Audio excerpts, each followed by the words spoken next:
My sister called me the maid, my brother called me the failure. For 20 years, I stayed in our childhood home, taking care of our sick mother while they lived their high-flying lives in the city. They only came back for the funeral and the deed to the house. They stood in the kitchen already arguing about the sale price while I served them tea. They didn't even ask where I would live. "You've had a free ride for 20 years, Elena," my brother said, sliding a vacation notice across the table. "It's time to move out." I didn't cry. I didn't scream. I just reached into my apron and pulled out a small, leather-bound ledger they had never seen. "My brothers think they are the owners of this estate. What they don't realize is that for 20 years, our mother wasn't just giving me her love. She was giving me her power of attorney. My name is Elena Ruiz, and for the last 20 years, my world was a 2-story house at the end of Cedar Lane and the woman in the upstairs bedroom who needed help breathing at night. While my brother and sister built their big city lives, promotions, flights, conferences, beach photos, I built routines. Medicine charts on the fridge, alarm reminders at AM, soft food recipes, insurance calls that lasted longer than most movies. People like to praise caregivers in public, but in private, they call them the one who never moved on.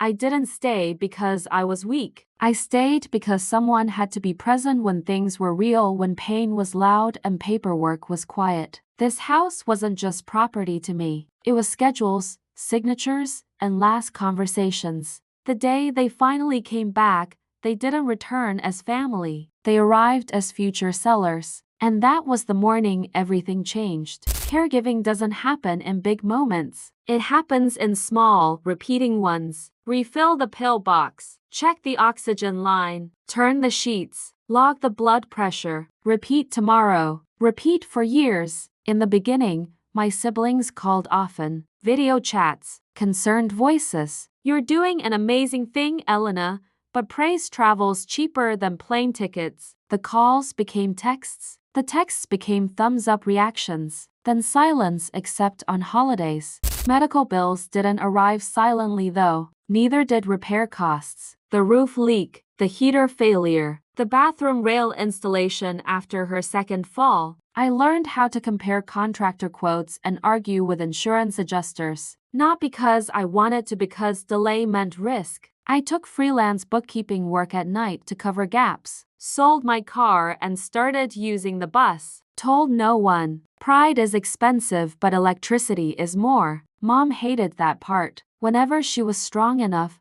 she'd say, "Write everything down. Care is work. Work must be recorded."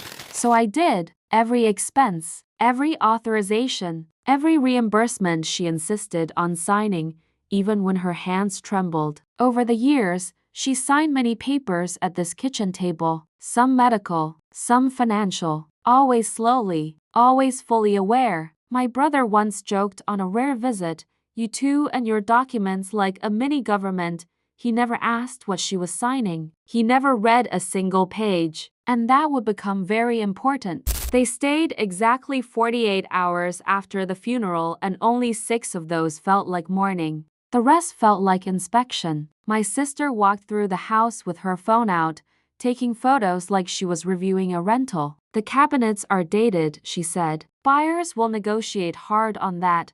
My brother checked window frames and asked when the roof was last replaced, not out of concern, but valuation. No one asked how the last night went. No one asked what Mom's final words were. They asked where the property file was. I made tea because that's what you do when guests are in the house, even when they grew up there. They sat at the same kitchen table where Mom signed her forms and took her pills, and they spoke in square foot prices. "We should list fast," my brother said. "Market is still high," my sister nodded. "Empty houses lose value quickly." Empty. The word landed strangely. Her sweater was still on the chair upstairs. They discussed agent fees, minor renovations, staging options like I was part of the furniture. Not once did they ask what I planned to do next, or where I would go after the sale. Then my brother slid a printed notice across the table, "Vacation dates already booked. You've had a free ride for 20 years, Elena," he said. "It's time to move out." I folded the paper once. Didn't argue. Didn't defend myself. I just reached into my apron pocket. From my apron pocket, I took out a small leather-bound ledger worn at the corners, elastic band around the middle. It didn't look impressive. That's probably why they never noticed it before. My sister gave a short laugh. What is that, a recipe book? No, I said calmly. An account book. I set it on the table and removed the band. Inside were dated entries written in blue and black ink, tabbed with colored flags. Every page was structured columns, references, signatures. My handwriting and my mother's. For 20 years, I said, opening to the first marked section, every expense related to this house and Mom's care was recorded here.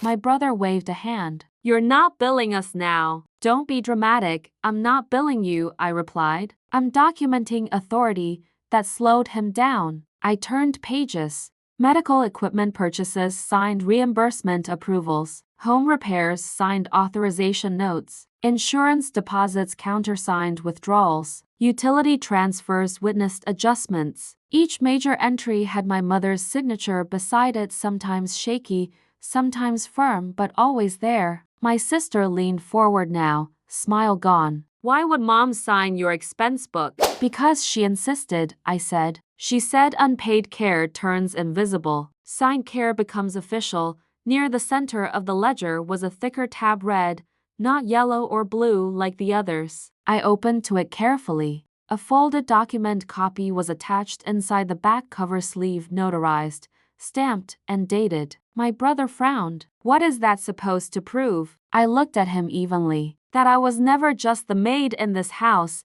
Then I turned the page toward them. The document in the sleeve wasn't long, just 3 pages, but it was heavier than anything else in that book. Not in weight, in consequence. My brother squinted. What am I looking at? Power of attorney, I said. Financial and property. My sister shook her head immediately. That only works while the person is alive. Correct, I replied. Which is why the dates matter. Read the issue date. He did. His lips moved silently as he scanned. Signed 9 years ago. Notarized. Witnessed. Mom gave you spending permission, he said. That's not ownership. Not ownership, I agreed. Authority. I turned to the highlighted sections. I tabbed them years ago for bank visits. Clause to account management and bill payment authority.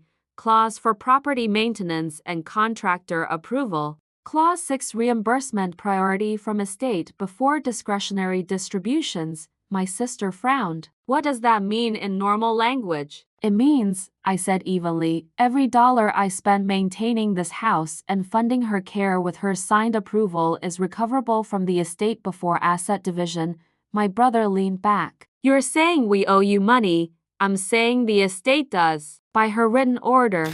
They tried to brush it off. I could see the reflex, but paperwork resists dismissal when it's properly stamped. There's more, I added, turning to the final flagged line. Property transaction restriction. No sale or transfer of primary residence permitted without acting agent authorization. That's me while the POA was active and expenses unreimbursed. He blinked. That can't block a sale now. Not permanently, I said, but it can delay clearance and place a lien equivalent claim for documented care costs. Silence replaced sarcasm. For the first time since they arrived, they weren't pricing the house. They were measuring exposure. My brother tried to laugh it off, but it came out thin. Fine, he said. So you kept receipts. That doesn't make you a stakeholder. I didn't argue. I opened the leather ledger. Every page was dated, indexed, cross-referenced with bank withdrawals, insurance reimbursements, and contractor invoices. Colored tabs marked hospital periods,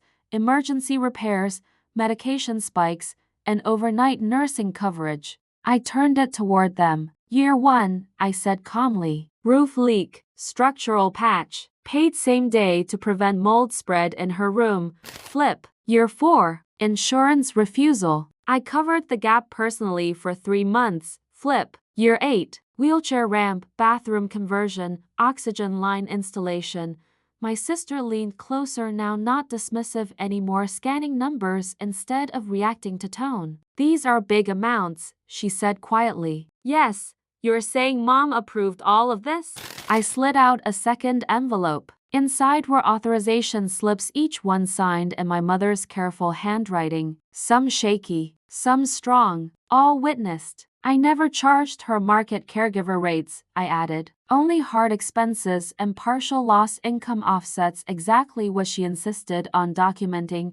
My brother did the math out loud before he realized he was doing it. This is 6 figures, across 20 years, I said. Not one. He sat back. The kitchen, the same place where they'd mocked me an hour earlier, now felt like a conference room. My sister tried a different angle. Even if this is valid, she said, estate settlement takes time. We can sort it after the sale. I closed the ledger gently. No, I said. It gets sorted before the sale. That's the priority clause, she added. After the second surgery, they stared at me. Not like a maid, not like a failure, like a line item that just became unavoidable. And I still hadn't shown them the final page. My brother rubbed his temples. You're turning this into a billing exercise. No, I said quietly. Mom did.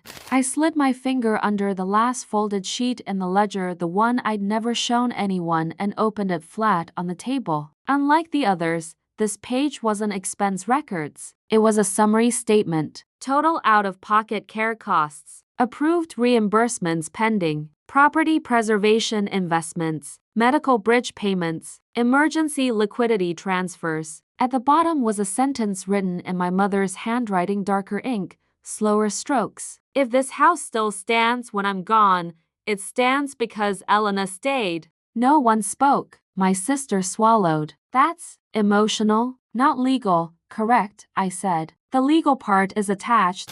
Behind the summary sheet was a notarized addendum filed with the same attorney who drafted the will, referencing the power of attorney record and the reimbursement priority order. My brother read it twice, then a third time. This converts verified care costs into a secured estate claim, he said slowly. Yes, that reduces distributable value before division. Yes, his voice dropped. By how much? I told him the number. The reaction was instant, not outrage this time, recalculation. Their expected payout didn't vanish, but it shrank enough to hurt. My sister pushed her chair back. Why didn't you say any of this earlier? Because you didn't ask where I would live, I replied. That landed harder than the number. The room felt different now. Not hostile, not warm, just honest. My brother looked at the house keys on the table, the ones he'd been spinning like a toy when he arrived. What happens next? He asked. I closed the ledger. Next, I said, we stop arguing about price and start talking about terms, because for the first time in 20 years, I wasn't the one being evaluated. I was the one holding approval.